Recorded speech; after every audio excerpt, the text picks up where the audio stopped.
Buenas tardes. En esta comunicación vamos a presentar el enfoque que desde el Grupo de Investigación Estrategias de Conocimiento Patrimonial hacemos del modelado de información patrimonial HBIM y algunos de los resultados obtenidos en el desarrollo del proyecto de investigación Tutela Sostenible del Patrimonio Arquitectónico a través de modelos BIM y SIC.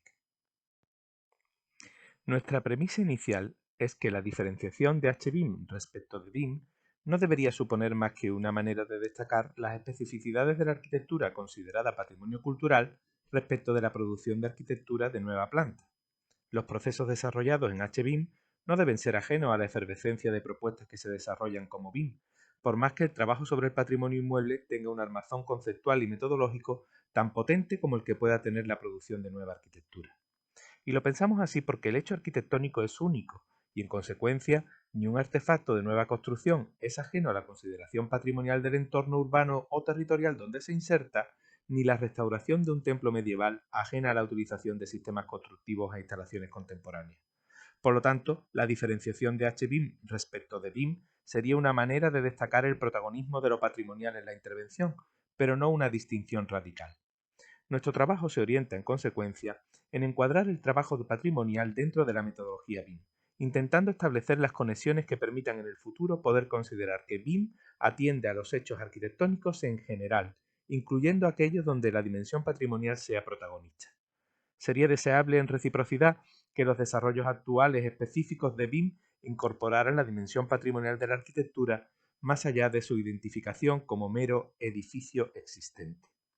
Nuestra consideración de lo patrimonial se plantea desde la perspectiva más general posible, tanto a los efectos de los diferentes ámbitos de actuación que pueden proyectarse sobre el patrimonio cultural, como de los diferentes tipos y escalas de los bienes culturales. Por ello utilizamos el término tutela, como el concepto más amplio que nos permite referir el conjunto de acciones destinadas a la preservación de un bien cultural.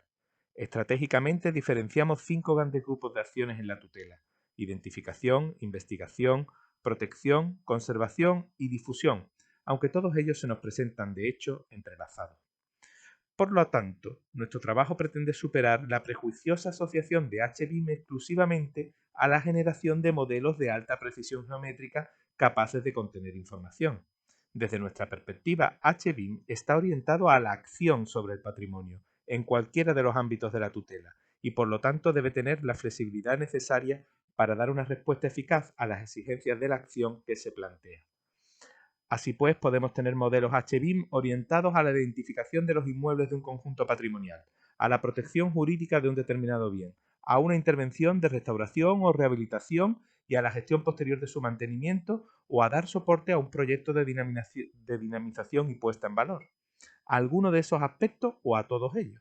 En todo caso, la generación del modelo se sustentará sobre el conocimiento y el análisis del edificio, en línea con los criterios de la Carta del Relievo para la realización de un levantamiento arquitectónico. Y por lo tanto, el ámbito tutelar de la investigación, entendida esta como generación de conocimiento, va a estar siempre presente. En los modelos BIM, la información no solo se refiere a su caracterización tridimensional. De hecho, se ha convenido en definir las dimensiones BIM 4D, 5D, 6D y 7D de un modelo de acuerdo con los contenidos de información específicos que puede tener asociado. Secuenciación temporal 4D, costes 5D, comportamiento ambiental 6D y programación del mantenimiento 7D. La información geométrica 3D queda asociada en HBIM al levantamiento y análisis del bien inmueble. En este proceso puede requerirse la asistencia de tecnologías avanzadas de levantamiento de precisión, como la fotogrametría o el escáner tridimensional, pero no resulta en absoluto imprescindible.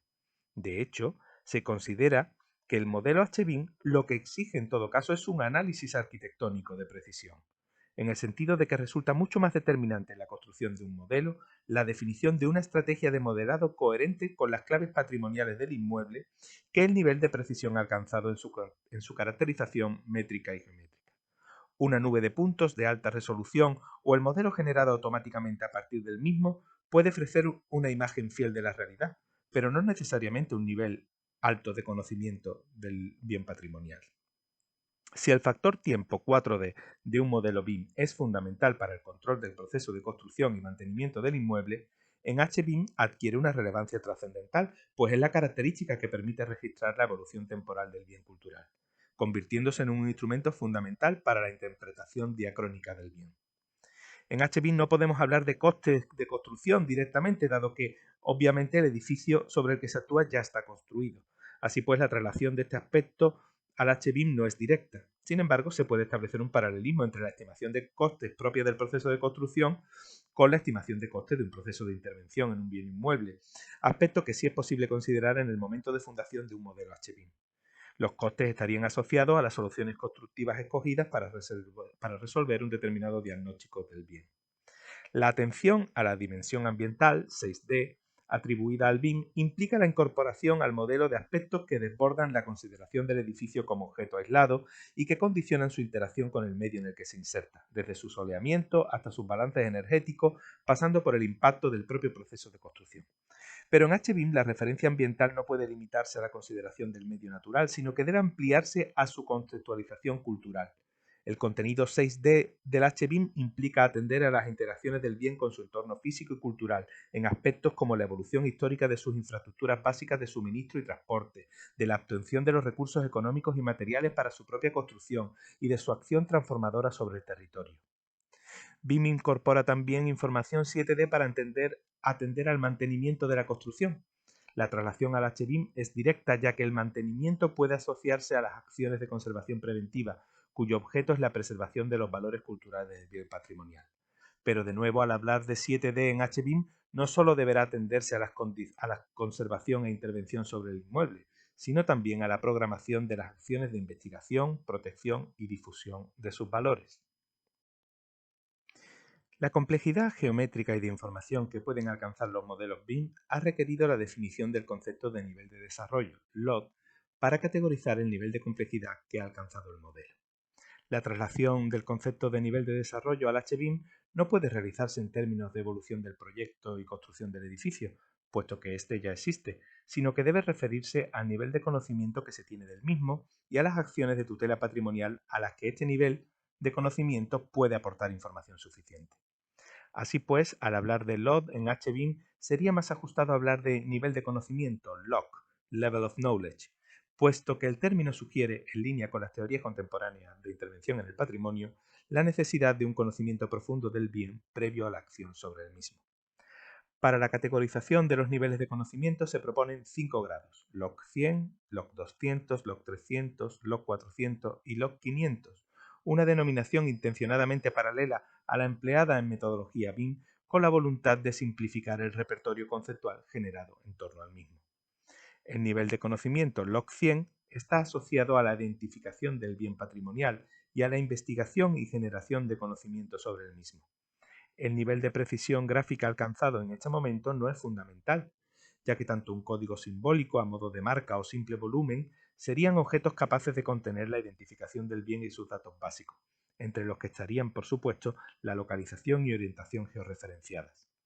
El nivel de conocimiento LOC 200 permite una caracterización gráfica y de información suficiente para el desarrollo de las acciones relacionadas con la protección jurídica del bien y su planificación estratégica o plan director. El nivel de conocimiento LOC 300 avanza en la caracterización de las entidades gráficas hasta el punto de poder mostrar los resultados de investigaciones especializadas realizadas con metodología arqueológica u otros estudios disciplinares específicos de ocultación y diagnóstico. Se trataría de un modelo avanzado de conocimiento del bien en disposición de desarrollar el siguiente nivel, LOC 400, que contemplaría acciones específicas de conservación e intervención, y que por lo tanto requeriría de información específica sobre los criterios y tratamientos empleados. Finalmente, el LOC 500 en aquellos modelos HBIM que resulten operativos para la gestión eficiente de la tutela, registrando sistemáticamente las diferentes acciones planificadas desde su dirección.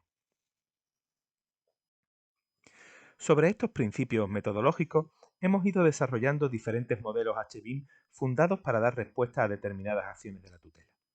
Por ejemplo, este caso de la iglesia de San Pedro de Arcos de la Frontera, que surge como una propuesta para generar un modelo HBIM fundamentalmente orientado a contener la información que se requiere en un expediente de declaración de bien de interés cultural, es decir, al establecimiento de su protección jurídica. El modelo ofrece respuesta tanto gráfica como alfanumérica a la delimitación del bien y su entorno, su descripción y representación gráfica, la caracterización de sus principales sistemas constructivos, incluyendo el modelo digital del terreno, y la simulación del espacio urbano circundante para valorar situaciones de contaminación visual. Pero el modelo generado no solo es una respuesta sistematizada a la formulación de un expediente administrativo. La construcción del modelo es también un proceso de recopilación y generación de conocimiento sobre el edificio que queda a disposición de nuevas acciones de tutela orientadas a la conservación, a la difusión o a la profundización en la investigación. Este otro caso de estudio amplía tanto la escala del inmueble como el alcance de los objetivos fundacionales del modelo. Se trata de la Cartuja de Jerez, un monasterio fundado a finales del siglo XV y profundamente imbricado con la estructura territorial del término municipal y de la provincia de Cádiz. En este caso, la escala y complejidad del bien requería de un plan director, de acuerdo con el Plan Nacional de Abadías, Monasterios y Conventos. La necesidad de documentar exhaustivamente el conocimiento disponible sobre la Cartuja nos llevó a constituir un repositorio digital de información patrimonial HBIR, estructurado según los ámbitos de la tutela a los que nos hemos estado refiriendo. El estudio y análisis de esta información nos permitió obtener salidas de bases de datos como cronologías temáticas que se tradujeron gráficamente en líneas de tiempo y que ofrecieron las claves determinantes para definir la estrategia de construcción del modelo HBIM. Asimismo, la interpretación del propio edificio como documento y el análisis arquitectónico completan las claves necesarias para generar el modelo. Por ejemplo, un modelo de esta extensión no es operativo como modelo único, sino que requiere de la federación de una serie de modelos parciales que deben ser delimitados estratégicamente a partir del conocimiento del bien. Cada uno de esos modelos parciales vinculados ha tenido un modelado independiente, cuyo nivel de desarrollo ha estado condicionado por el propio nivel de conocimiento disponible sobre el mismo. Así pues, aquellas zonas de la Cartuja de las que se disponía una mejor y más profusa documentación han podido ser modeladas con mayor precisión. En cambio, estructuras ya desaparecidas o con documentación gráfica muy limitada han sido modeladas de forma más simplificada. De esa forma, el nivel de conocimiento log será el menor de los que tengan asociados los modelos vinculados.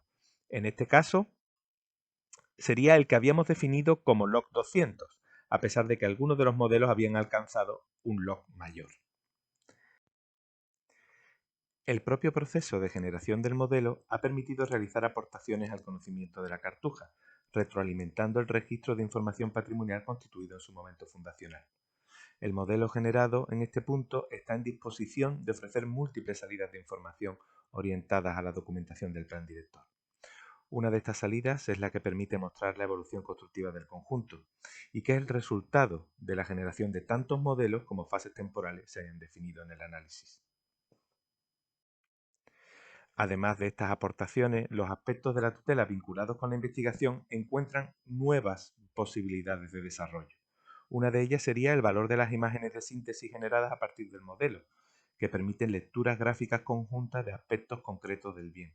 Por ejemplo, el modelo ha permitido ofrecer una síntesis gráfica del impacto de las demoliciones y el expolio tras la exclaustración de 1835 y que resulta muy relevante a la hora de interpretar la evolución de las lesiones del edificio.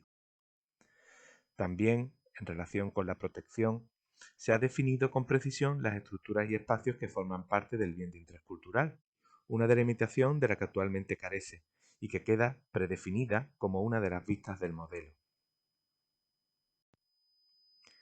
Las consideraciones sobre la protección se han ampliado con la incorporación al modelo de un parámetro denominado vulnerabilidad, con el que se ha pretendido caracterizar el riesgo de pérdida de valores patrimoniales. Este concepto no debe ser asimilado al de estado de conservación, dado que un elemento puede estar perfectamente conservado, sin ninguna urgencia de intervención, pero ser extremadamente vulnerable por no encontrarse adecuadamente protegido. Así pues, la vulnerabilidad está en relación con el nivel de conocimiento sobre un determinado elemento o estructura, por cuanto de éste depende una adecuada valoración patrimonial. El estado de conservación propiamente dicho se ha caracterizado con el parámetro gravedad y se presenta según los niveles definidos. En el mismo sentido, se han establecido los niveles de urgencia de intervención, obteniendo una síntesis gráfica incorporada a las bases del planeamiento directo. Las cuestiones relacionadas con la difusión patrimonial de la Cartuja Acciones de la tutela que apenas son tenidas en cuenta actualmente se han limitado a la parametrización de la zonificación de las visitas. Con todo ello, el modelo ofrece una interpretación integral de la realidad patrimonial de la Cartuja de Jerez y sienta las bases para el planeamiento director. Del caso anterior, donde se abordaba la protección de un conjunto de gran extensión, cambiamos diametralmente de escala a un modelo orientado a la conservación preventiva de un fragmento de la fachada del cuadrante renacentista de la Catedral de Sevilla, acorde con los protocolos de la empresa Artico encargada de su conservación. La acotación de la extensión del modelo, así como la finalidad del mismo, nos obligaban a combinar las condiciones de principio anteriormente expuestas con la exigencia de una máxima precisión formal y una definición constructiva pormenorizada, es decir, a un modelo donde se caracterizara la unidad constructiva básica, el sillar de piedra. Iniciamos el proceso de generación del modelo con una captura fotogramétrica de la fachada, obteniendo una superficie mallada a partir de la nube de puntos. Sometemos esta superficie mallada a un software de ingeniería inversa similar al que se utiliza en ingeniería mecánica para caracterizar geométricamente superficies complejas modeladas de forma libre. Así, el programa subdivide la malla en regiones de geometría básica reconocibles, planos, superficies esféricas, superficies cónicas, o de geometría genérica, en este caso con NURBS. Estas nuevas mallas sí son convertibles a un modelo vectorial CAD, resolviendo ahora manualmente los encuentros y ajustes entre ellas. Una vez en el entorno CAD, generamos un sólido de la fachada utilizando la superficie final obtenida a modo de molde y será la base para el modelo H-BIM con un nivel de detalle alto. Generamos por copia y simplificación geométrica dos sólidos con nivel de detalle medio y bajo que serán útiles a la hora de documentar de forma simplificada el modelo. El sólido de mayor nivel de detalle es despiezado siguiendo el patrón de la ortofoto obtenida en la fotogrametría, generando finalmente un modelo de sólidos vectoriales ajustado al despiece constructivo de la fachada. La generación del modelo H-BIM se resuelve mediante la importación de los sólidos CAD en el software de modelado BIM, donde se han categorizado fundamentalmente como muros. Obtendremos tres versiones de la fachada en niveles de detalle: bajo, medio y alto. El nivel de detalle bajo incluye el sólido completo del fragmento de muro sin elementos figurativos. Permite la generación de documentación gráfica a escala de representación asimilable a un anteproyecto. Reproduce fielmente la configuración geométrica y formal del elemento, resultado del proceso exhaustivo de modelado descrito con anterioridad. Una vista en sección de este elemento se presenta como una única entidad masiva, sin discriminación de sus capas materiales ni despieces reales. El nivel de detalle medio incluye el sólido completo del fragmento con inclusión de elementos figurativos. Responde a las mismas características del nivel anterior con aportación de mayor información a nivel gráfico. Permite la generación de documentación gráfica a la escala de representación asimilable a un proyecto básico. El nivel de detalle alto incluye el conjunto de sólidos resultado del despiece final, desarrollado en el proceso de modelado. Permite la generación de documentación gráfica a la escala asimilable de un proyecto de ejecución, alcanzando desde proyecciones generales del objeto hasta detalles constructivos. Además de reproducir fielmente la configuración geométrica y formal del elemento, incluye la representación de los despieces reales correspondientes a los distintos estratos que conforman el muro. Una vez resuelta la definición geométrica del modelo, asociamos a cada elemento la información patrimonial, centrada en este caso en los parámetros que requieren las acciones de conservación preventiva. Para cada sillar, codificamos la información relacionada con su identificación, pertenencia a un elemento compositivo, materialidad, cronología y estado de conservación general. Pero existen informaciones que no están asociadas a la totalidad del sillar, sino que se extienden sin correspondencia exacta con estos. Es el caso de las patologías superficiales, humedades, depósitos, alteraciones, pérdidas de material, etc., o caracterizaciones relativas a la pátina de cualquier paramento. Para poder responder a ello, se ha generado un elemento, una familia genérica dentro del modelo, denominado punto de información superficial, SIP. Estos puntos se distribuyen automáticamente sobre la superficie del modelo mediante un algoritmo de Dynamo y son los contenedores de esta información superficial. Generado el modelo H-BIM, pueden obtenerse las correspondientes salidas gráficas o alfanuméricas, desde las que describen formalmente el elemento arquitectónico a las que responden a consultas temáticas mediante un código gráfico predefinido. En este caso mostramos dos salidas gráficas axonométricas que muestran información asociada a las piezas del modelo, la que muestra las diferentes fases constructivas conocidas y la que presenta los diferentes materiales empleados en la fachada. En estas otras imágenes se muestran volcados de información asociadas a los puntos de información superficial, la correspondiente a colonización biológica y la que muestra actuaciones de aporte de materia de producto artificial, diferenciadas por colores. La información del modelo también puede volcarse en forma de tablas Excel o Access para su posterior tratamiento de forma externa y la generación de un vínculo con el modelo a través de los correspondientes scripts de Dynamo. Este flujo de trabajo permite a un agente sin conocimientos BIM operar en la base de datos, actualizando por ejemplo los valores de parámetros relativos a actuaciones de conservación preventiva, como gravedad de patologías o tratamientos aplicados. La ejecución automática del script, correspondiente al trasvase de información entre base de datos y modelo gráfico, garantiza no solo la actualización de esa información en el modelo, sino la actualización de todos los volcados gráficos y alfanuméricos en forma de documentos asociados. Ese mismo agente puede visualizar y comprobar el resultado de las modificaciones realizadas en los documentos asociados, que pasan automáticamente a formar parte del repositorio documental del modelo HBIM del edificio. Como conclusión, los modelos presentados muestran un acentuado contraste tanto por su extensión, finalidad, precisión geométrica y estructura de información. Sin embargo, forman parte de un mismo planteamiento metodológico del modelado de información patrimonial HBIM, que sitúa a ambos en diferentes niveles de conocimiento, pero en disposición de evolucionar hasta desarrollar total o parcialmente las dimensiones HBIM descritas al inicio de la intervención. El modelo de la cartuja, o mejor dicho, cualquiera de los modelos vinculados en él mismo, puede desarrollarse hasta alcanzar el nivel del modelo de la fachada de la catedral. Y de forma simétrica, un modelo tan pormenorizado como el descrito en la fachada puede incorporarse a un modelo general de un nivel de desarrollo menor del conjunto catedralicio en favor de la contextualización de su información. Muchas gracias.